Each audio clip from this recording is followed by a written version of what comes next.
ನಮಸ್ಕಾರ ವೀಕ್ಷಕರೇ, ಇದು ನಮ್ಮ ದೇಶದ ಕತೆ. ನಾನು ಶರತ್.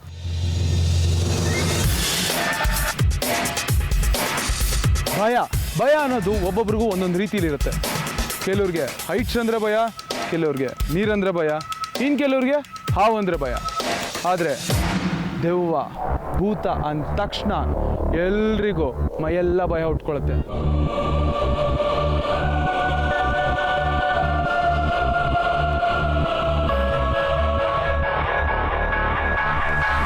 ಇಂಥ ಒಂದು ಥ್ರಿಲ್ಲಿಂಗ್ ಎಪಿಸೋಡ್ ಮಾಡಕ್ಕೆ ನಾವು ಹೋಗ್ತಾ ಇರೋದು ರಾಜಸ್ಥಾನದ ಆಲ್ವಾರ್ ಜಿಲ್ಲೆಯಲ್ಲಿರೋ ಬಾಂಗರ್ ಫೋರ್ಟ್ಗೆ.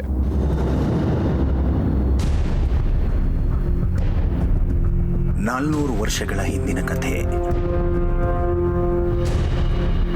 ಎರಡು ಹಳ್ಳಿಗಳ ನಡುವಿನ ದ್ವೇಷದ ದಳ್ಳೂರಿ.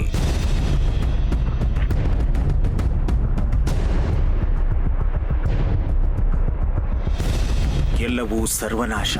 ಈಗಲ್ಲಿ ಉಳಿದಿರೋದು ಕೇವಲ ಕಲ್ಲಿನ ಕೋಟೆಯ ಅವಶೇಷ. ಅಲ್ಲಿ ಮಾನವರ ಸುಳಿವಿಲ್ಲ. ರಾತ್ರಿ ಆಗುತ್ತಿದ್ದಂತೆ ಅತಿಮಾನುಷ ಅಗೋಚರ ಶಕ್ತಿಗಳ ನರ್ತನ. ತಪ್ಪಿಯೂ ಎಂದೆಂದಿಗೂ ಸೂರ್ಯಾಸ್ತದ ನಂತರ ಅಲ್ಲಿ ಯಾವ ಮನುಷ್ಯ ಪ್ರಾಣಿಯೂ ಸುಳಿಯೋದಿಲ್ಲ. ಅದನ್ನು ಮೀರಿ ಅಲ್ಲಿ ರಾತ್ರಿ ಕಳೆದವರು ಇಂದಿಗೂ ಪತ್ತೆಯಾಗಿಲ್ಲ. ವಿಶ್ವದ 4ನೇ ಭಯಾನಕ ಪ್ರದೇಶವಾಗಿ ಉಳಿದಿದೆ ಈ ಕೋಟೆ. ಯಾವುದೇ ಕೋಟೆ? ಎಲ್ಲಿದೆ ಅದು? ಏನದರ ಹಿಂದಿನ ಮರ್ಮ? ಅದು ಬೇರೆಲ್ಲೂ ಇಲ್ಲ. ಅದಿರೋದು ರಾಜಸ್ಥಾನದಲ್ಲಿ. ಈ ಪ್ರದೇಶದ ಹೆಸರು ಭಾಂಗಡ್ ಕಿಲಾ.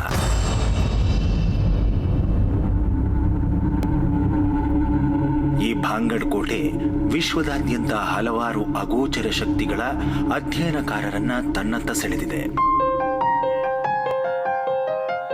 ಇಲ್ಲಿಗೆ ಬಂದು ಸಂಶೋಧನೆಗಳನ್ನು ಕೈಗೊಂಡ ಕೆಲ ಅಧ್ಯಯನಕಾರರು ಇಲ್ಲಿ ಅಗೋಚರ ಶಕ್ತಿಗಳು, ಭೂತ ಪ್ರೇತಗಳು ಹೇರಳ ಸಂಖ್ಯೆಯಲ್ಲಿರುವುದನ್ನ ಸ್ಪಷ್ಟಪಡಿಸಿದ್ದಾರೆ. 15ನೇ ಶತಮಾನದಲ್ಲಿ ಈ ಕೋಟೆ ಕಟ್ಟಲಾಗಿತ್ತು ಅಂತ ಹೇಳಲಾಗುತ್ತೆ. ಇತಿಹಾಸ ತಜ್ಞರ ಪ್ರಕಾರ ಭಾಂಗಡ್ ಕೋಟೆಯನ್ನು ನಿರ್ಮಿಸಿದ್ದು ರಾಜ ಭಗವಾನ್ ತಾಜ್. ನಂತರ ಆತನ 2ನೇ ಮಗ ಮಾಧವ್ ಸಿಂಗ್ ಈ ಕೋಟೆಯೊಳಗೆ ಸುಂದರವಾದ ಅರಮನೆಯೊಂದನ್ನು ನಿರ್ಮಿಸ್ತಾನೆ. ಸಕಲ ಸೌಕರ್ಯಗಳೊಂದಿಗೆ ಸುಂದರವಾಗಿ ನೆಲೆಗೊಂಡಿದ್ದ ಭಾಂಗಡ್ ಕೋಟೆ ಅವಸಾನದ ಹಾದಿ ಹಿಡಿದದ್ದು 1630ರಿಂದಾಚೆಗೆ. ಯಾವಾಗ ಮಾಧವ್ ಸಿಂಗ್ನ ಪುತ್ರ ಛತ್ರ ಸಿಂಗ್ ಯುದ್ಧವೊಂದರಲ್ಲಿ ಸಾವಿಗೀಡಾಗ್ತಾನೋ ಅದರಿಂದಾಚೆಗೆ ಕೋಟೆ ಸಂಪೂರ್ಣವಾಗಿ ನೆಲಕಚ್ಚೋಕೆ ಶುರುವಾಗುತ್ತೆ. 1793ರಲ್ಲಿ ರಾಜ ಮಾಧವ್ ಸಿಂಗ್ ಕೂಡ ಯುದ್ಧದಲ್ಲಿ ಸಾವಿಗೀಡಾಗ್ತಾನೆ.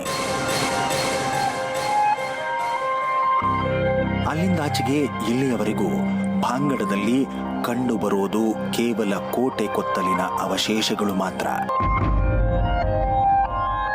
ಇದು ಒಂದು ಕಥೆಯಾದ್ರೆ ಇತಿಹಾಸದ ಇನ್ನೊಂದು ಮುಖ ಇಲ್ಲಿ ಬಿಚ್ಚಿಕೊಳ್ಳುತ್ತೆ. ಅದರ ಪ್ರಕಾರ ಭಾಂಗಡದಲ್ಲಿದ್ದ ಮಾಂತ್ರಿಕನೊಬ್ಬನ ಶಾಪದಿಂದಾಗಿ ಅಲ್ಲಿ ಮಾನವ ಸಂತತಿಯೇ ಇಲ್ಲದಂತಾಯಿತು. ಅಲ್ಲದೆ ಅಲ್ಲಿ ಪೀಡೆ, ಪಿಶಾಚಿ, ಭೂತ ಪ್ರೇತಗಳಂತಹ ಅಗೋಚರ ಶಕ್ತಿಗಳ ತಾಣವಾಯಿತು.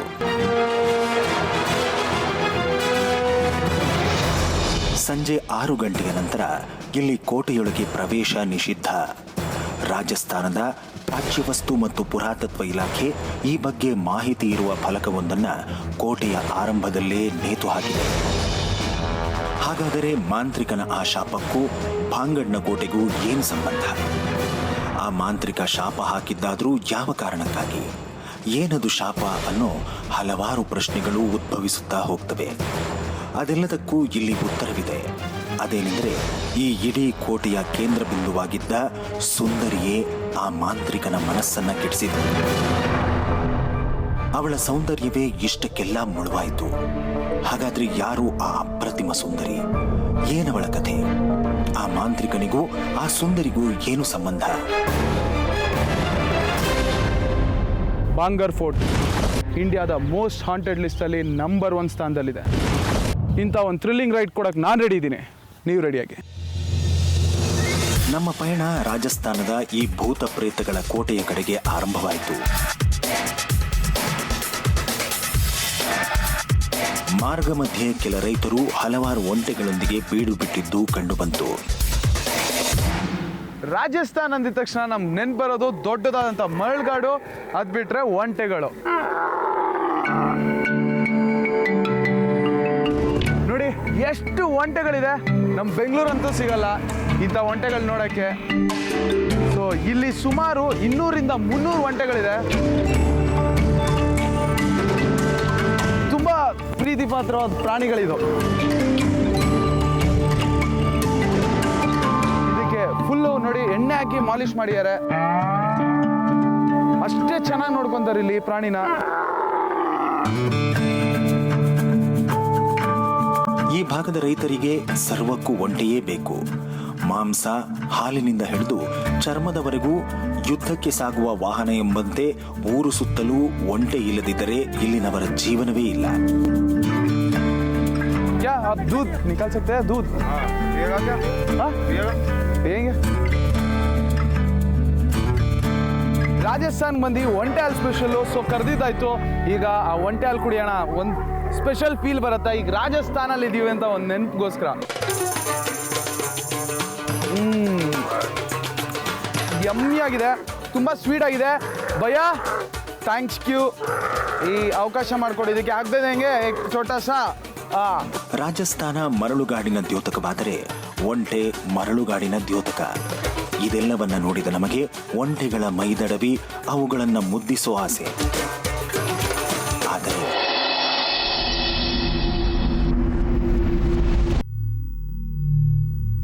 ಭಾಂಗಡದ ಕೋಟೆ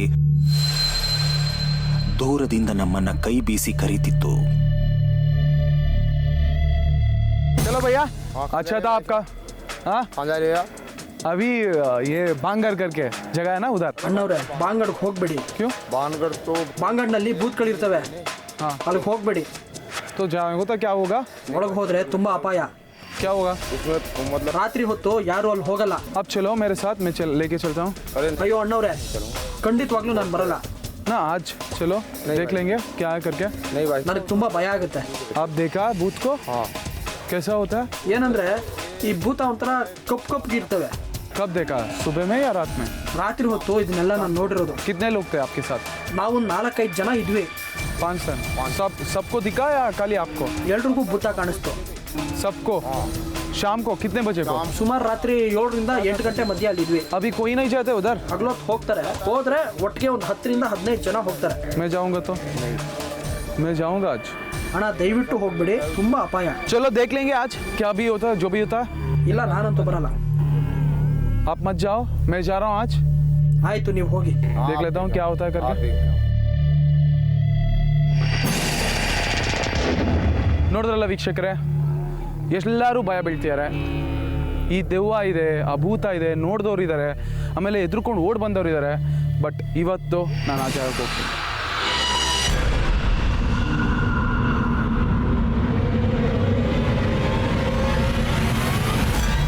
ಅದರ ಒಡಲಲ್ಲಿ ಅಡಗಿರುವ ರಹಸ್ಯವನ್ನ ಭೇದಿಸೋಕೆ ನಮ್ಮ ಮೈಮನಗಳು ರೆಡಿಯಾಗಿದ್ವು.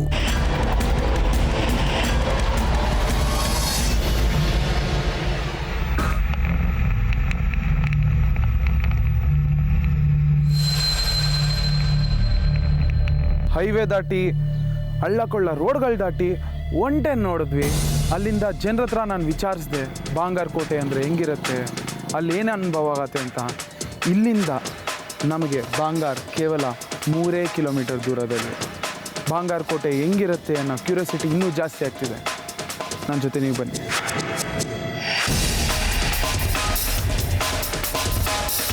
ಕೊನೆಗೂ ಬಾಂಗಡದ ಕೋಟೆಯ ಸರಹದ್ದಿಗೆ ನಮ್ಮ ಆಗಮನವಾಗಿತ್ತು. ಆದರೆ ಆರಂಭಕ್ಕೂ ಮೊದಲೇ ನಮ್ಮನ್ನ ಒಂದು ರೀತಿಯ ಭಯ ಆವರಿಸಿಬಿಡ್ತು. ನಮ್ಮ ಉತ್ಸುಕತೆಗೆ ಅಡ್ಡಿಯಾಗಿದ್ದು ಇಲ್ಲಿನ ಜನರ ಮಾತುಗಳು. ಸೂರ್ಯ ಮುಳುಗಿದ ಮೇಲೆ ಯಾವುದೇ ಕಾರಣಕ್ಕೂ ನಾವು ಒಳಗಡೆ ಕಾಲಿಡಲ್ಲ. ಇಲ್ಲೊಬ್ಬ ಮಾಂತ್ರಿಕನ ಆತ್ಮ ಇದೆ, ನೀವು ಅಷ್ಟೇ, ಅಲ್ಲಿಗೆ ಹೋಗ್ಬೇಡಿ.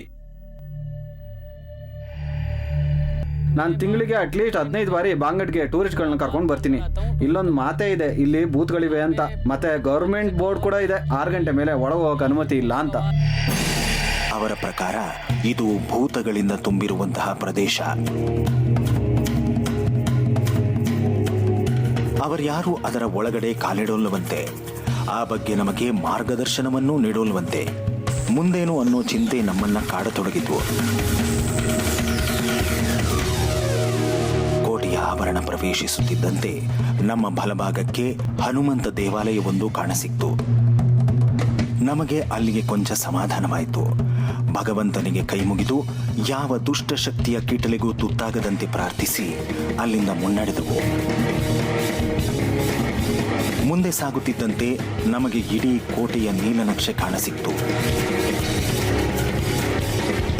ನೀಲನಕ್ಷೆಯನ್ನ ಕೂಲಂಕುಷವಾಗಿ ಪರಿಶೀಲಿಸಿದ ನಂತರ ಕಂಡುಬಂದ ಅಂಶವೇನೆಂದರೆ 400 ವರ್ಷಗಳ ಹಿಂದೆ ನಿರ್ಮಿತವಾದ ಈ ಕೋಟೆ ಇಂದಿನ ವಾಸ್ತುತಜ್ಞ ಹಾಗೂ ಇಂಜಿನಿಯರ್ಗಳಿಗೂ ಸವಾಲೆಸೆಯುವಂತಿತ್ತು.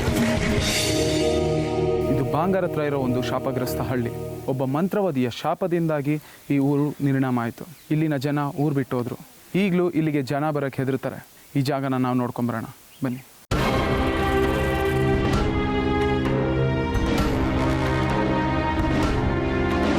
तो उसमें वहाँ जितने भी कर्मचारी लोग काम करते हैं तो वहाँ शाम को जाना मना है. दिन छुपने के बाद वहाँ किसी को भी नहीं रखा जाता है. सारे लोगों को बाहर निकाल दिया जाता है. उसके बाद सुबह दिन निकलते ही फिर लोग वहाँ पर पर्यटक के रूप में जाना शुरू कर देते हैं.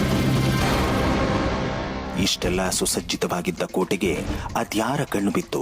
ಅಷ್ಟೆಲ್ಲ ಬುದ್ಧಿವಂತರಾಗಿದ್ದ ಅಂದಿನ ಜನ ಮುಂದೆ ತಮಗೊದಗುವ ದುರದೃಷ್ಟದ ದಿನಗಳ ಬಗ್ಗೆ ಮಾಹಿತಿ ಕಲೆ ಹಾಕಿರಲಿಲ್ಲವೇ ಅನ್ನೋ ಅನುಮಾನ ಬಂತು. ಸರಿ, ಅದೇನೇ ಇರಲಿ, ನಾವು ಇಲ್ಲಿಗೆ ಬಂದ ಉದ್ದೇಶ ಆ ಮಾಂತ್ರಿಕನ್ಯಾರು, ಅವನ ಶಾಪ ಏನೆಂಬುದರ ಬಗ್ಗೆ ತಿಳಿಯೋಕೆ.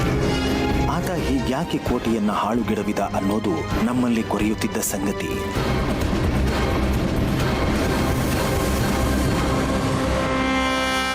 ಡಾನ್ಸರ್ಸ್ ಹವೇಲಿ. ನಾನು ಒಬ್ಬ ಡಾನ್ಸರ್. ರಾಜನ ಕಾಲದಲ್ಲಿ ಡಾನ್ಸರ್ಸ್ ಇಲ್ಲೇ ಉಳ್ಕೊಂತಿದ್ರು ಅನ್ಸುತ್ತೆ.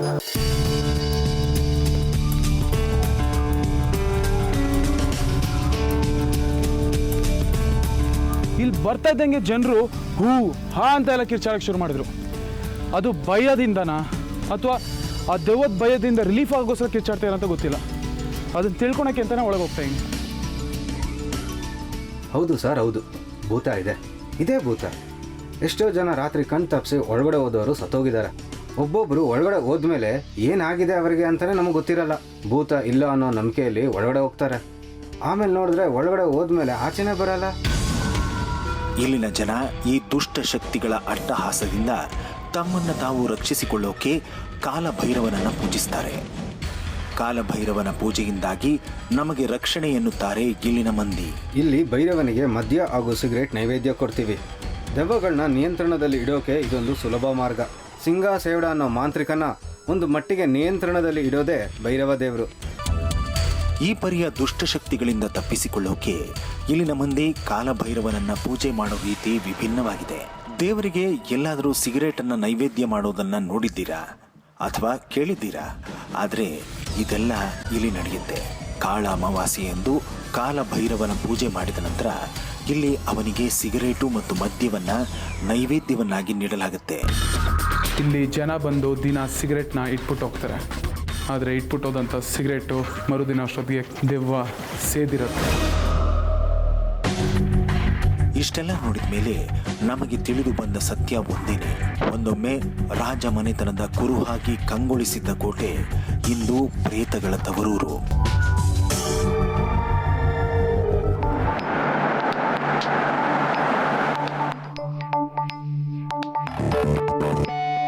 ನಾವಿವತ್ತು ಅಜ್ಮೇರ್ಗೆ ಹೋಗ್ತಾ ಇದ್ದೀವಿ.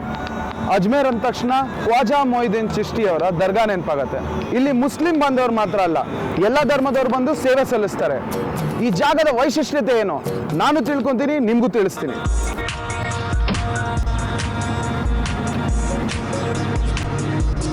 ಅಜ್ಮೀರ್ ರಾಜಸ್ಥಾನದ 5ನೇ ಅತಿ ದೊಡ್ಡ ಜಿಲ್ಲೆ. ಸಂಸ್ಕೃತದ ಪದ ಅಜಯಮೇರು ಕಾಲಾನಂತರದಲ್ಲಿ ಅಜ್ಮೀರ್ ಆಗಿ ಪರಿವರ್ತನೆಯಾಯಿತು. 7ನೇ ಶತಮಾನದಲ್ಲಿ ರಾಜ ಅಜಯರಾಜ್ ಚೌಹಾನ್ ಈ ನಗರವನ್ನ ಸ್ಥಾಪಿಸಿದ್ದ.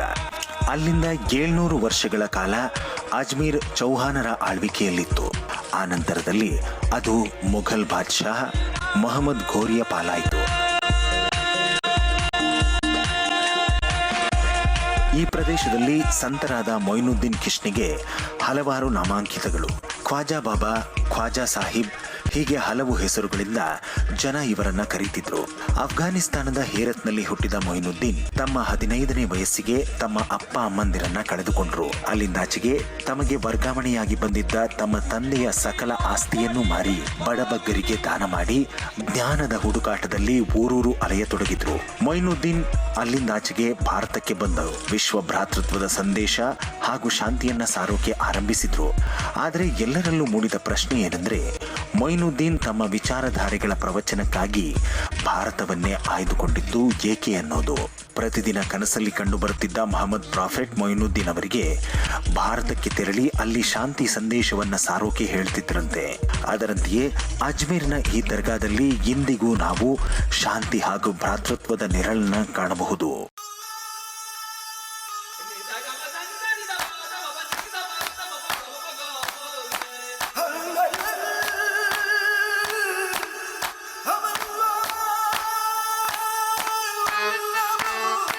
ದರ್ಗಾ ಶರೀಫ್ ಅಥವಾ ಅಜ್ಮೀರ್ ಶರೀಫ್ ಇದು ಸೂಫಿ ಸಂತ ಮೊಯ್ನುದ್ದೀನ್ ಕ್ರಿಸ್ಟಿಯವರ ಸಮಾಧಿ ಇರೋ ಸ್ಥಳ. ರಾಜಸ್ಥಾನದ ಅಜ್ಮೀರ್ನಲ್ಲಿರೋ ಈ ದರ್ಗಾ ವಿಶ್ವ ಭ್ರಾತೃತ್ವದ ಸಂಕೇತ. ಭಾರತದ ಮೆಕ್ಕಾ ಮದೀನಾ ಅಂತಲೇ ಕರೆಯಲಾಗುವ ಈ ದರ್ಗಾವನ್ನ ಈ ಹಿಂದೆ ಭಾರತದಲ್ಲಿ ಆಳ್ವಿಕೆ ನಡೆಸಿದ್ದ ನಾನಾ ಮುಘಲ್ ರಾಜರುಗಳು ಹಂತ ಹಂತವಾಗಿ ಕಟ್ಟಿಸಿದ್ದಾರೆ. ಮೊಘಲ್ ಶೈಲಿಯಲ್ಲಿ ಕಟ್ಟಿರೋ ಈ ದರ್ಗಾ ಗತಕಾಲದ ಕುರುಹನ್ನ ನೆನಪಿಗೆ ತರುತ್ತೆ. ಇಲ್ಲಿಗೆ ಬಂದ ತಕ್ಷಣ ನಾನು ಈ ದರ್ಗಾದ ಇಂಪಾರ್ಟೆಂಟ್ ಪರ್ಸನ್ ಪೀರ್ ಸಾಹೇಬ್ನ ಮೀಟ್ ಮಾಡಿದೆ. ಪೀರ್ ಅನ್ನೋದು ಸೂಫಿ ಸಂತರಿಗೆ ನೀಡಲಾಗೋ ಗೌರವಯುತ ಅಂಕಿತ. ತಮ್ಮ ಕೋಮಿಗೆ ಸಂಬಂಧಿಸಿದ ಸಂದೇಶವನ್ನ ಅವರು ಸಾರ್ತಾರೆ. ಹಾಗೆಯೇ ಕಿಸ್ಟಿ ಖಿಲಾಫತ್ ಮೊಯ್ನುದ್ದೀನ್ ಅವರ ಸಂದೇಶಗಳನ್ನು ಸಾರುವಲ್ಲಿ ಈ ಪೀರ್ಗಳು ನಿರತರಾಗಿದ್ದಾರೆ. ಅಂತಹ ಪೀರ್ ಸಾಬ್ ಒಬ್ಬರನ್ನ ಭೇಟಿಯಾಗುವ ಅವಕಾಶ ನಮಗೆ ಒದಗಿ ಬಂತು. सुबह 5 बजे तो हम खुदाम ಬೆಳಗಿನ ಜಾವ 5 ಗಂಟೆಗೆ ದರ್ಗದ ಬಾಗಿಲನ್ನ ತೆಗೆಯುತ್ತೇವೆ. ಬಾಬಾ ಅವರ ಸಮಾಧಿಯನ್ನ ಚಾದರ್ ಮತ್ತು ಹೂಗಳಿಂದ ಅಲಂಕಾರ ಮಾಡಿ ಪೂಜೆ ಮಾಡುತ್ತೇವೆ. जान देते हैं. ಇಲ್ಲಿಗೆ ಬಂದ ತಕ್ಷಣ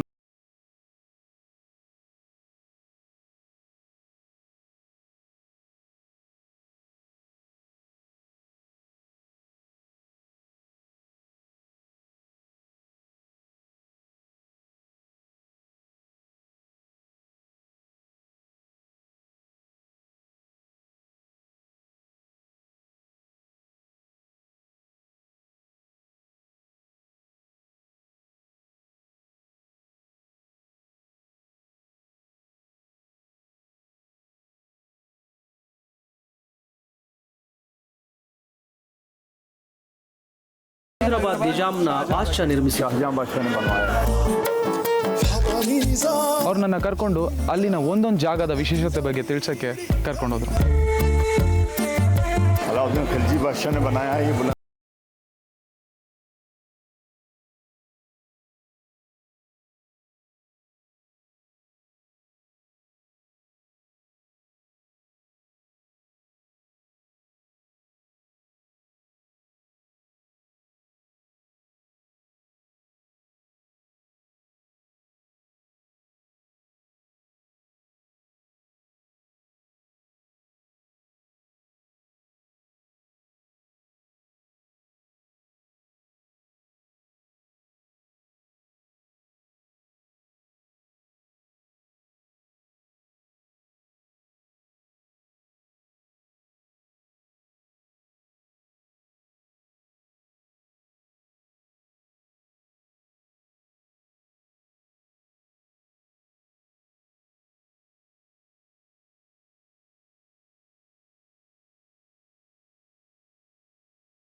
ಇದಕ್ಕೆ ಎಲ್ಲ ಮತದವರು ಎಲ್ಲ ಧರ್ಮಿಗಳು ದರ್ಶನಕ್ಕೆ ಬರೋದ್ರಿಂದ ಇಲ್ಲಿ ಸಂಪೂರ್ಣವಾಗಿ ಸಸ್ಯಾಹಾರಿ ಪ್ರಸಾದವನ್ನ ಮಾಡಲಾಗುತ್ತದೆ. टोटल जो भी प्रसाद बनता है वो सब वेज होता है। Where are you from? I'm from Canada. Canada. Like all of you are from Canada? US. And you? New York. You- New York, one Canada. Oh, super. Do you believe in God? Yes, yes. And Believe in Allah. you believe in Allah? Yes. Okay, good. जो हिंदुस्तान के बाहर मुल्क हैं सबसे मैं गरीब नवाज की बारगाह में आते हैं। ಹಿಂದೂಸ್ತಾನದ ಹೊರಗಿನಿಂದ ಕೂಡ ಗರೀಬ್ ನವಾಜರ ದರ್ಶನಕ್ಕೆ ಬರ್ತಾರೆ. ಹೆಚ್ಚಾಗಿ ಸೌತ್ ಆಫ್ರಿಕಾ, ಆಸ್ಟ್ರೇಲಿಯಾ, ನ್ಯೂಜಿಲೆಂಡ್ಗಳಿಂದ ಬರ್ತಾರೆ. ಬಂದವರು ತಮ್ಮ ಎಲ್ಲ ಕಷ್ಟ ಕಾರ್ಪಣ್ಯಗಳನ್ನ ಬಾಬಾ ನಿವಾರಿಸ್ತಾರೆ ಎಂದು ನಂಬುತ್ತಾರೆ.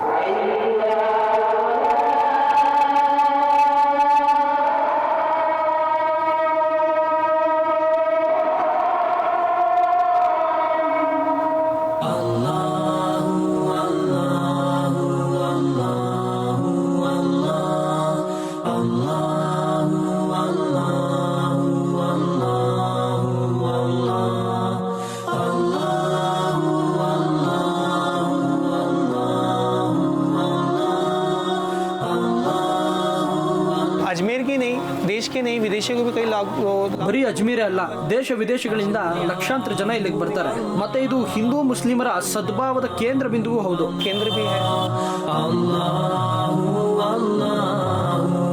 ದೇವಸ್ಥಾನಕ್ಕೆ ಹಿಂದೂ ಮುಸ್ಲಿಮ್ಸು ಕ್ರಿಶ್ಚಿಯನ್ಸ್ ಎಲ್ಲ ಬರ್ತೀರಿ.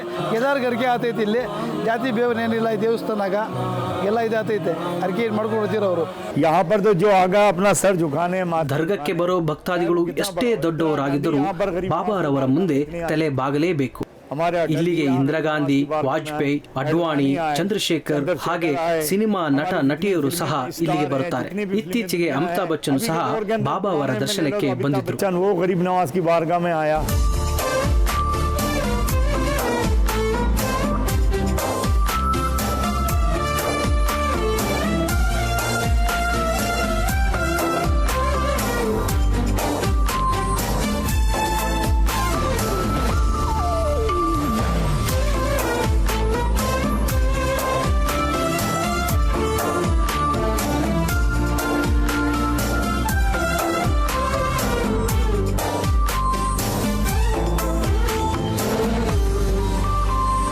ಹೀಗೆ ದರ್ಗಾದ ಪ್ರತಿ ಜಾಗವನ್ನು ನೋಡಿದ ಮೇಲೆ ಖ್ವಾಜಾ ಗರೀಬ್ ಅವರ ಸ್ವರ್ಗದ ಬಾಗಿಲನ್ನ ನೋಡೋ ಸರದಿ. ಆದರೆ ಅಲ್ಲಿಗೆ ಹೋಗೋ ಮೊದಲು ಕೆಲ ವಿಧಿವಿಧಾನಗಳನ್ನು ಪಾಲಿಸೋದು ಕಡ್ಡಾಯ. ಅದನ್ನ ವಾಡು ಅಂತ ಕರೆಯಲಾಗುತ್ತೆ. ಹಾಗಾದ್ರೆ ಏನಿದು ವಾಡು? ವಾಡು ಅಂದ್ರೆ ಪ್ರಾರ್ಥನೆಗೆ ಹೋಗೋ ಮೊದಲು ಭಕ್ತರು ದೇಹದ ಕೆಲ ಭಾಗಗಳನ್ನ ತೊಳೆದು ಶುಚಿಗೊಳಿಸಬೇಕು. ಕೈಗಳ ಶುಚಿತ್ವಕ್ಕಾಗಿ 2 ಕೈಗಳನ್ನ ಮಣಿಕಟ್ಟಿನಿಂದ ಹಿಡಿದು ಮೊಣಕೈವರೆಗೂ 3 ಬಾರಿ ತೊಳಿಬೇಕು. ಕುತ್ತಿಗೆಯ ಹಿಂಬದಿ, ಮುಂಬದಿ ಹಾಗೂ ಕಿವಿಯ ಪ್ರತಿಯೊಂದು ಕೋನವನ್ನ ಶುಚಿಗೊಳಿಸಬೇಕು.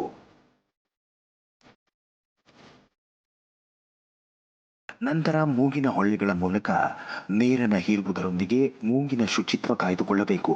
ನಂತರ ಪಾದಗಳ ಸರದಿ, ಹಿಮ್ಮಡಿಯಿಂದ ಹಿಡಿದು ಕಾಲುಗಳ ಬೆರಳುಗಳ ಮಧ್ಯೆ ಕೈ ಬೆರಳುಗಳನ್ನು ಹಾಕಿ ಶುಚಿಗೊಳಿಸಬೇಕು. ಇದಾದ ನಂತರವೇ ಮೊಯ್ನುದ್ದೀನ್ ಅವರ ಸ್ವರ್ಗದ ಬಾಗಿಲನ್ನು ಪ್ರವೇಶಿಸೋಕೆ ಅನುಮತಿ.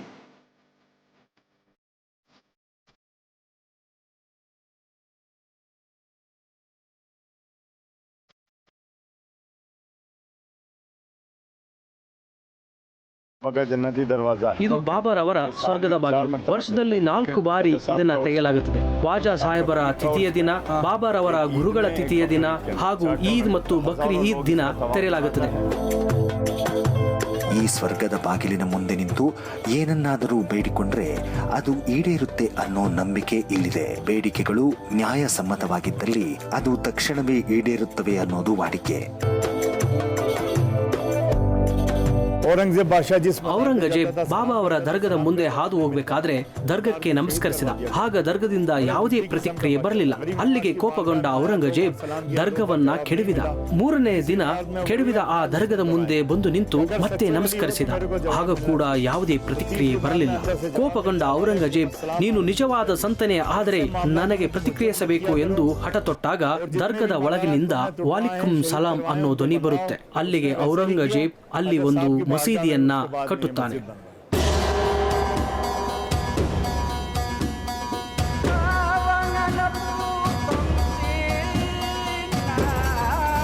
ಹೀಗಾಗಿಯೇ ಮೊಯ್ನುದ್ದೀನ್ ಅಲಿಯಾಸ್ ಗರೀಬ್ ನವಾಜ್ ಅವರನ್ನ ಬಡವರ ಬಂಧು ಅಂತ ಕರೆಯಲಾಗುತ್ತೆ. ಆದರೆ ಇಲ್ಲಿ ಒಳ ಹೋಗುವ ಮೊದಲು ಕ್ಯಾಮರಾಗಳನ್ನು ತೆಗೆದುಕೊಂಡು ಹೋಗುವಂತಿಲ್ಲ.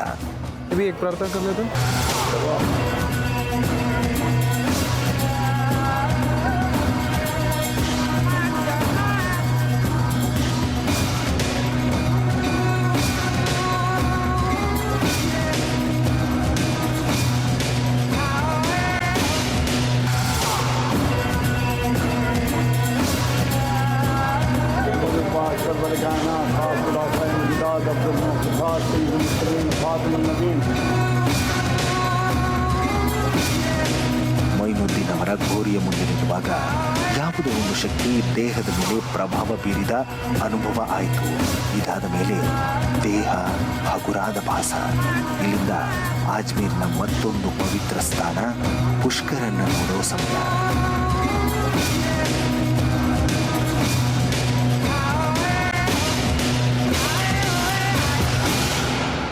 ಪೀರ್ ಸಾಹೇಬ್ ಆ ಜಾಗದ ಒಂದೊಂದು ವಿಶೇಷತೆ ಬಗ್ಗೆನೂ ತಿಳಿಸ್ತಾ ಬಂದರು.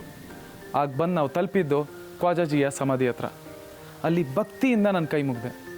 ಆಗ ಒಂದು ಎನರ್ಜಿ, ಒಂದು ಆನಂದ ನನ್ನೊಳಗೆ ಬಂತು. ಇನ್ನೊಂದು 2 ನಿಮಿಷ ಬಿಟ್ಟಿದ್ರೆ ಆನಂದ ಬಾಷ್ಪ ಬಂದಿರೋದು. ಅದೇ ನೆಮ್ಮದಿಯಿಂದ ನಾನು ಹೊರಗಡೆ ಬಂದೆ. ಜಗತ್ತನ್ನೇ ಸೃಷ್ಟಿ ಮಾಡಿರೋ ಸೃಷ್ಟಿಕರ್ತ ಬ್ರಹ್ಮನ್ಗೆ ಪ್ರಪಂಚದಲ್ಲಿ ಪೂಜೆ ನಡೆಯೋದು ಒಂದೇ ಕಡೆ, ಅದು ಈ ಪುಷ್ಕರಲ್ಲಿ. ಬ್ರಹ್ಮನ್ಗೆ ಬೇರೆ ಕಡೆ ಪೂಜೆ ಯಾಕೆ ಸಲ್ಸಲ್ಲ? ಅದರ ಹಿಂದಿನ ಶಾಪದ ಕತೆ ಆದ್ರೂ ಏನು ನೋಡೋಣ ನಮ್ಮ ದೇಶದ ಕಥೆಯಲ್ಲಿ.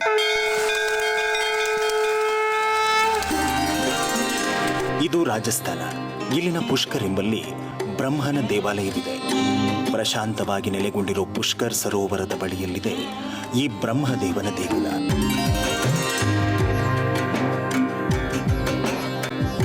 ಇಡೀ ಜಗತ್ತಿನಲ್ಲಿ ಬ್ರಹ್ಮನನ್ನ ಪೂಜೆ ಮಾಡುವ ಏಕೈಕ ದೇಗುಲವಿದು. ಹಿಂದೂ ಪುರಾಣಗಳಲ್ಲಿ ಈ ಬ್ರಹ್ಮದೇವನ ದೇಗುಲ ಇಲ್ಲಿ ಹೇಗೆ ಬಂತು ಅನ್ನೋ ಬಗ್ಗೆ ಉಲ್ಲೇಖವಿದೆ. ಅದನ್ನು ನಾವು ಮುಂದೆ ನಿಮಗೆ ತೋರಿಸ್ತೀವಿ.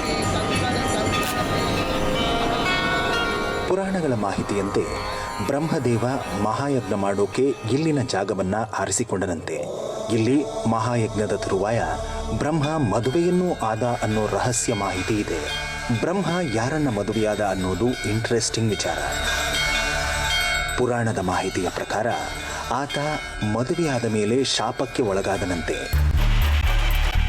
ಮಾನವ ಜಾತಿಯ ಜೊತೆ ದೈವಗುಣ ವಿವಾಹದಲ್ಲಿ ಬಂಧಿಯಾಗಿದ್ದರಿಂದ ಆ ಶಾಪಕ್ಕೆ ಬ್ರಹ್ಮ ತುತ್ತಾದ ಅನ್ನೋ ಮಾಹಿತಿ ಇದೆ. ಇದೆಲ್ಲ ಯಾಕೆ ಹೀಗಾಯಿತು, ಯಾರಿಂದ ಈ ಶಾಪ ಬ್ರಹ್ಮನನ್ನ ಕಾಡಿತು ಅನ್ನುವುದರ ಸುತ್ತಲಿನ ಕಥೆ ಇಂದಿನ ಈ ವಿಶೇಷ ಸಂಚಿಕೆ ನಮ್ಮ ದೇಶದ ಕಥೆಯಲ್ಲಿ.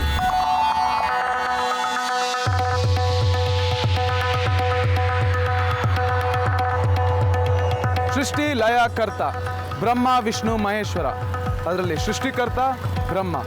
ನೀವು ಶಿವನ್ ಟೆಂಪಲ್ ನೋಡಿರ್ತೀರಾ, ವಿಷ್ಣು ಟೆಂಪಲ್ ನೋಡಿರ್ತೀರಾ, ಆದರೆ ಬ್ರಹ್ಮನ್ ಟೆಂಪಲ್ ಇರೋದು ಇಡೀ ಇಂಡಿಯಾದಲ್ಲಿ ಒಂದೇ ಜಾಗದಲ್ಲಿ, ಅದು ಪುಷ್ಕರ್. ಅಜ್ಮೇರಿಂದ ಕೆಲವೇ ದೂರದಲ್ಲಿ ಪುಷ್ಕರ್ ಇದೆ. ಅಲ್ಲಿಗೆ ನಮ್ಮ ಪಯಣ.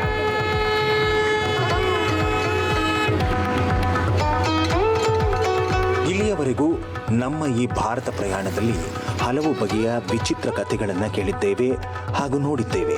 ಅದೇ ರೀತಿ ಈ ಪುಷ್ಕರ್ ಅನ್ನೋ ಸ್ಥಳದಲ್ಲೂ ಒಂದು ರೋಚಕ ಕಥೆ ಇದೆ.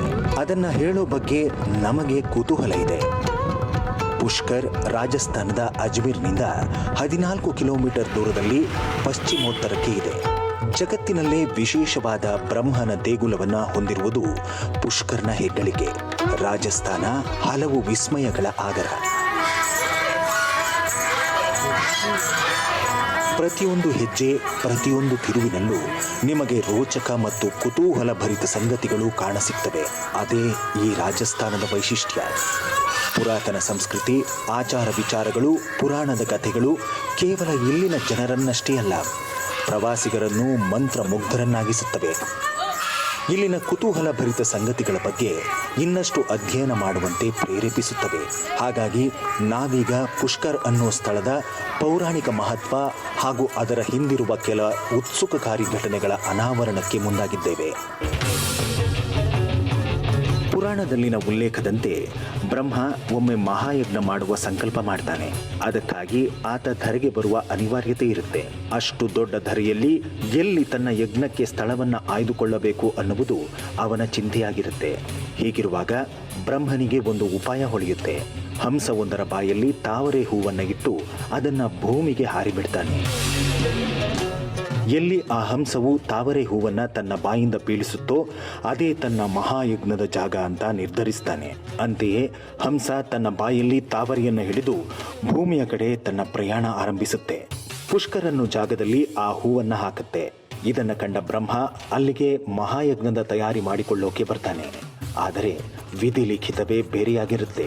ಬ್ರಹ್ಮ ಯಾವಾಗ ಈ ಜಾಗಕ್ಕೆ ಕಾಲಿಡ್ತಾನೋ ಆಗ ಯಾವುದೋ ಒಂದು ಕಾರಣದಿಂದಾಗಿ ಆತ ಶಾಪಗ್ರಸ್ತನಾಗ್ತಾನೆ.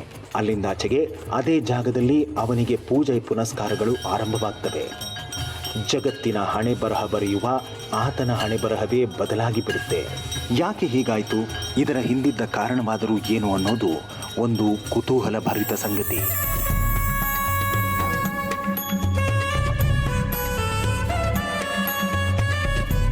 ನಾವೀಗ ಪುಷ್ಕರ್ನ ನೆಲದಲ್ಲಿದ್ದೇವೆ.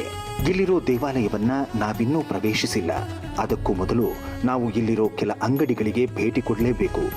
ಯಾಕೆಂದ್ರೆ ರಾಜಸ್ಥಾನದ ಕರಕುಶಲ ಕಲೆಯ ಪ್ರೌಢಿಮೆ ಎಂಥದ್ದು ಅನ್ನೋದರ ಬಗ್ಗೆ ತಿಳಿಬೇಕಾದ್ರೆ ನಾವಿಲ್ಲಿಗೆ ಭೇಟಿ ನೀಡಲೇಬೇಕು.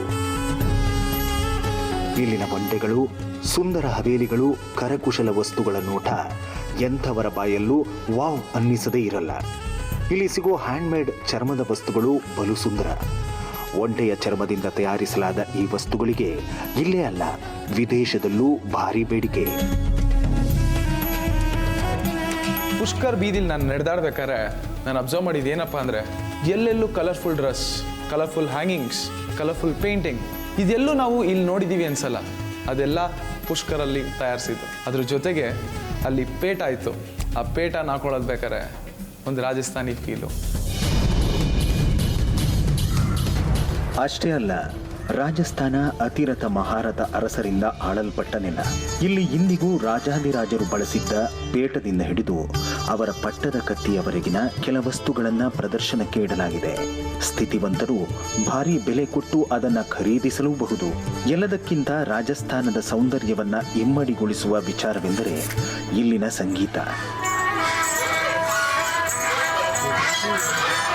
ಜಾನಪದ ಕಲೆಯಲ್ಲಿ ಇಲ್ಲಿನ ಪುರುಷ ಮಹಿಳೆಯರಾದಿಯಾಗಿ ಮಕ್ಕಳು ಕೂಡ ಪಾಲ್ಗೊಳ್ತಾರೆ. ಇಲ್ಲಿನ ಇನ್ನೊಂದು ಕಣ್ಮನ ಸೆಳೆಯುವ ಸಂಗತಿ ಎಂದರೆ ಇಲ್ಲಿ ಕಾರ್ತಿಕ ಏಕಾದಶಿಯಿಂದ ಕಾರ್ತಿಕ ಹುಣ್ಣಿಮೆಯವರೆಗೂ ನಡೆಯುವ ಜಾತ್ರೆ.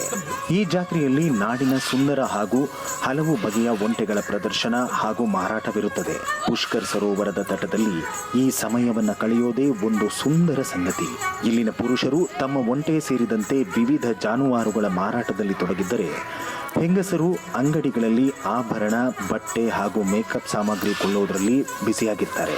ಪುಷ್ಕರ್ನ ಸೌಂದರ್ಯವನ್ನು ನೋಡೋಕೆ ಎಷ್ಟು ಸಮಯವಿದ್ದರೂ ಸಾಕಾಗಲ್ಲ.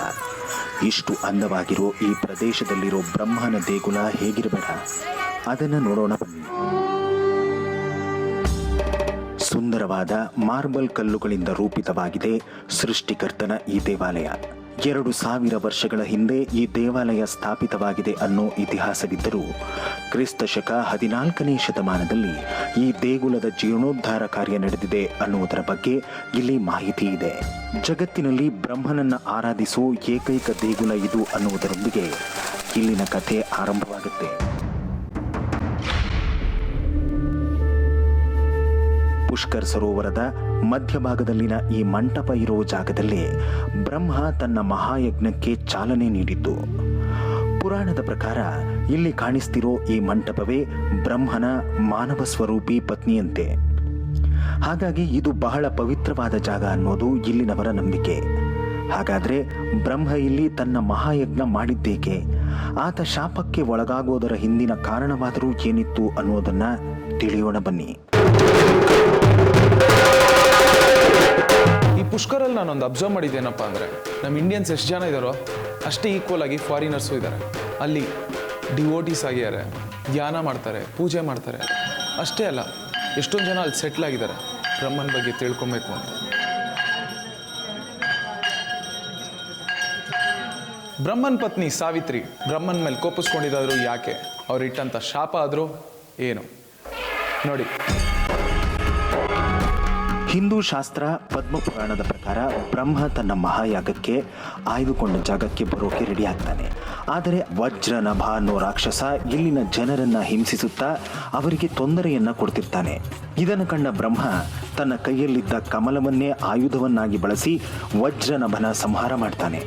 ಈ ಸಂದರ್ಭದಲ್ಲಿ ಕಮಲದ 3 ದಳಗಳು ಪುಷ್ಕರ್ನ ಈ ಸ್ಥಳದಲ್ಲಿ ಬಿದ್ದು 3 ಪ್ರತ್ಯೇಕ ಸರೋವರಗಳಾಗಿ ರೂಪುಗೊಳ್ತವೆ. ಆ 3 ಸರೋವರಗಳ ಮಧ್ಯಭಾಗವನ್ನ ತನ್ನ ಯಾಗಕ್ಕೆ ಸೂಕ್ತ ಜಾಗವೆಂದು ಬ್ರಹ್ಮ ಆಯ್ದುಕೊಳ್ತಾನೆ. ಹೀಗಾಗಿ ಕರದಿಂದ ಪುಷ್ಪ ಬಿದ್ದ ಜಾಗವನ್ನ ಪುಷ್ಕರ ಅನ್ನೋ ಹೆಸರಿನೊಂದಿಗೆ ಬ್ರಹ್ಮನೇ ನಾಮಕರಣ ಮಾಡ್ತಾನೆ. ಮಹಾಯಜ್ಞ ಶುರುವಾಗುತ್ತೆ. ಆದರೆ ಎಲ್ಲ ಅಂದುಕೊಂಡಂತೆ ನಡೀಲಿಲ್ಲ. ಕಹಾನಿಯಲ್ಲಿ ಟ್ವಿಸ್ಟ್ ಬರೋದು ಈಗಲೇ. ಬ್ರಹ್ಮ ಯಜ್ಞ ಮಾಡೋ ವೇಳೆ ಶಾಪಗ್ರಸ್ತನಾಗ್ತಾನೆ. ಯಾಕೆ ಇದು ಈ ರೀತಿ ಆಯಿತು? ಬ್ರಹ್ಮನಿಗೆ ಶಾಪ ಕೊಟ್ಟವರು ಯಾರು? ಇಲ್ಲಿದೆ ಉತ್ತರ. ಯಜ್ಞ ಶುರು ಮಾಡಿದ ಬ್ರಹ್ಮ ತನ್ನ ಪತ್ನಿ ಸರಸ್ವತಿಯ ಬರುವಿಕೆಗಾಗಿ ಕಾಯುತ್ತಾ ಕುಳಿತಿದ್ದ. ಬಹಳ ಹೊತ್ತು ಕಾದರೂ ಸರಸ್ವತಿಯ ಸುಳಿವೇ ಇರಲಿಲ್ಲ. ಕಾಯುವಿಕೆಯಿಂದ ಬೇಸತ್ತ ಬ್ರಹ್ಮ ಅಲ್ಲಿಯೇ ಕಂಡುಬಂದ ಗುಜರಾತಿ ಸಮುದಾಯದ ಗಾಯತ್ರಿ ಅನ್ನೋ ಮಾಮೂಲು ಹೆಂಗಸನ್ನ ಮದುವೆಯಾಗಿ ಆಕೆಯನ್ನ ಪತ್ನಿಯಾಗಿ ಸ್ವೀಕರಿಸಿ ತನ್ನ ಯಜ್ಞವನ್ನ ಮುಂದುವರಿಸ್ತಾನೆ. ಯಜ್ಞ ಮುಗಿಯೋ ವೇಳೆಗೆ ಅಲ್ಲಿ ಬ್ರಹ್ಮನ ಪತ್ನಿ ಸರಸ್ವತಿ ಬರ್ತಾಳೆ. ಬ್ರಹ್ಮನ ಪಕ್ಕದಲ್ಲಿ ಗಾಯತ್ರಿಯನ್ನ ಕಂಡ ಆಕೆ ಕೋಪೋದ್ರಿಕ್ತಳಾಗಿ ಇನ್ನು ಮುಂದೆ ಯಾರೂ ನಿನ್ನನ್ನು ಪೂಜೆ ಮಾಡದಿರಲಿ ಅನ್ನೋ ಶಾಪವನ್ನ ಬ್ರಹ್ಮನಿಗೆ ನೀಡ್ತಾಳೆ.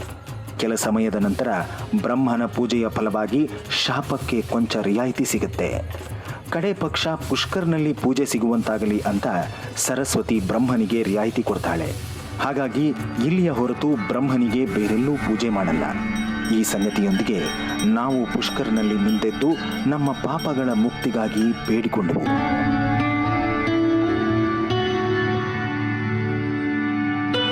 ಈ ಪುಷ್ಕರಣಿಲಿ ಸ್ನಾನ ಮಾಡೋಂಥ ಭಾಗ್ಯ ನನಗೆ ಸಿಕ್ತು. ಪುಷ್ಕರಣಿಲಿ ಸ್ನಾನ ಮಾಡಿದೆ, ಮೇಲೆ ಬಂದು ಪೂಜೆ ಮಾಡಿ ಧ್ಯಾನ ಮಾಡಿದೆ. ನಾನು ಬೇಡ್ಕೊಂಡಿದ್ದು ಒಂದೇ, ಎಲ್ರಿಗೂ ಒಳ್ಳೇದು ಮಾಡಲಿ, ಇಡೀ ಜಗತ್ತಿಗೆ ಒಂದು ಶಾಂತಿ ಕೊಡಲಿ.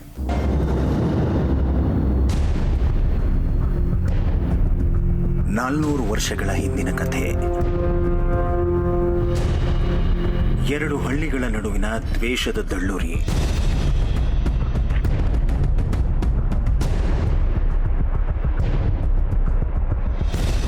ಎಲ್ಲವೂ ಸರ್ವನಾಶ. ಈಗಲ್ಲಿ ಉಳಿದಿರೋದು ಕೇವಲ ಕಲ್ಲಿನ ಕೋಟೆಯ ಅವಶೇಷ. ಅಲ್ಲಿ ಮಾನವರ ಸುಳಿವಿಲ್ಲ. ರಾತ್ರಿ ಆಗುತ್ತಿದ್ದಂತೆ ಅತಿಮಾನುಷ ಅಗೋಚರ ಶಕ್ತಿಗಳ ನರ್ತನ. ತಪ್ಪಿಯೂ ಎಂದೆಂದಿಗೂ ಸೂರ್ಯಾಸ್ತದ ನಂತರ ಅಲ್ಲಿ ಯಾವ ಮನುಷ್ಯ ಪ್ರಾಣಿಯೂ ಸುಳಿಯೋದಿಲ್ಲ. ಅದನ್ನು ಮೀರಿ ಅಲ್ಲಿ ರಾತ್ರಿ ಕಳೆದವರು ಇಂದಿಗೂ ಪತ್ತೆಯಾಗಿಲ್ಲ. ವಿಶ್ವದ 4ನೇ ಭಯಾನಕ ಪ್ರದೇಶವಾಗಿ ಉಳಿದಿದೆ ಈ ಕೋಟೆ. ಯಾವುದೇ ಕೋಟೆ? ಎಲ್ಲಿದೆ ಅದು? ಏನದರ ಹಿಂದಿನ ಮರ್ಮ? ಅದು ಬೇರೆಲ್ಲೂ ಇಲ್ಲ. ಅದಿರೋದು ರಾಜಸ್ಥಾನದಲ್ಲಿ. ಈ ಪ್ರದೇಶದ ಹೆಸರು ಭಾಂಗಡ್ ಕಿಲಾ.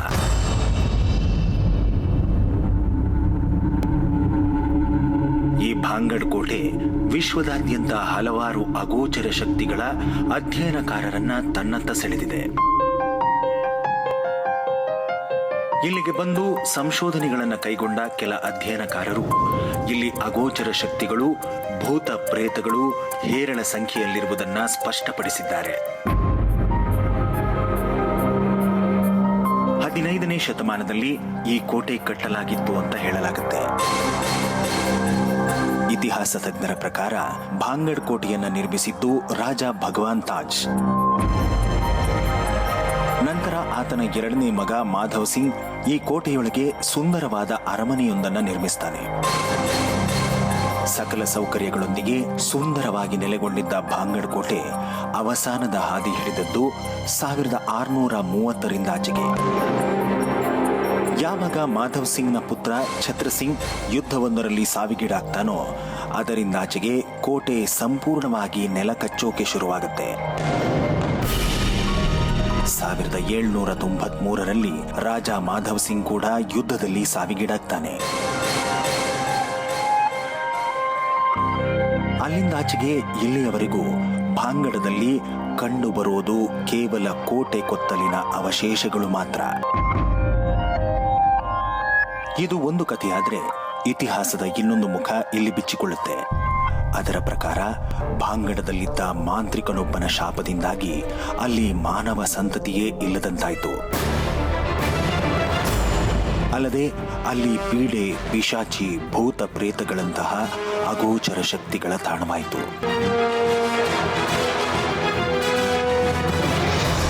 ಸಂಜೆ 6 ಗಂಟೆಯ ನಂತರ ಇಲ್ಲಿ ಕೋಟೆಯೊಳಗೆ ಪ್ರವೇಶ ನಿಷಿದ್ಧ. ರಾಜಸ್ಥಾನದ ಪ್ರಾಚ್ಯವಸ್ತು ಮತ್ತು ಪುರಾತತ್ವ ಇಲಾಖೆ ಈ ಬಗ್ಗೆ ಮಾಹಿತಿ ಇರುವ ಫಲಕವೊಂದನ್ನು ಕೋಟೆಯ ಆರಂಭದಲ್ಲೇ ನೇತು ಹಾಕಿದೆ. ಹಾಗಾದರೆ ಮಾಂತ್ರಿಕನ ಆ ಶಾಪಕ್ಕೂ ಭಾಂಗಡ್ನ ಕೋಟೆಗೂ ಏನು ಸಂಬಂಧ? ಆ ಮಾಂತ್ರಿಕ ಶಾಪ ಹಾಕಿದ್ದಾದ್ರೂ ಯಾವ ಕಾರಣಕ್ಕಾಗಿ? ಏನದು ಶಾಪ ಅನ್ನೋ ಹಲವಾರು ಪ್ರಶ್ನೆಗಳು ಉದ್ಭವಿಸುತ್ತಾ ಹೋಗ್ತವೆ. ಅದೆಲ್ಲದಕ್ಕೂ ಇಲ್ಲಿ ಉತ್ತರವಿದೆ. ಅದೇನೆಂದರೆ, ಈ ಇಡೀ ಕೋಟೆಯ ಕೇಂದ್ರ ಬಿಂದುವಾಗಿದ್ದ ಸುಂದರಿಯೇ ಆ ಮಾಂತ್ರಿಕನ ಮನಸ್ಸನ್ನ ಕೆಡಿಸಿದಳು. ಅವಳ ಸೌಂದರ್ಯವೇ ಇಷ್ಟಕ್ಕೆಲ್ಲ ಮುಳುವಾಯಿತು. ಹಾಗಾದ್ರೆ ಯಾರು ಆ ಅಪ್ರತಿಮ ಸುಂದರಿ? ಏನವಳ ಕಥೆ? ಆ ಮಾಂತ್ರಿಕನಿಗೂ ಆ ಸುಂದರಿಗೂ ಏನು ಸಂಬಂಧ?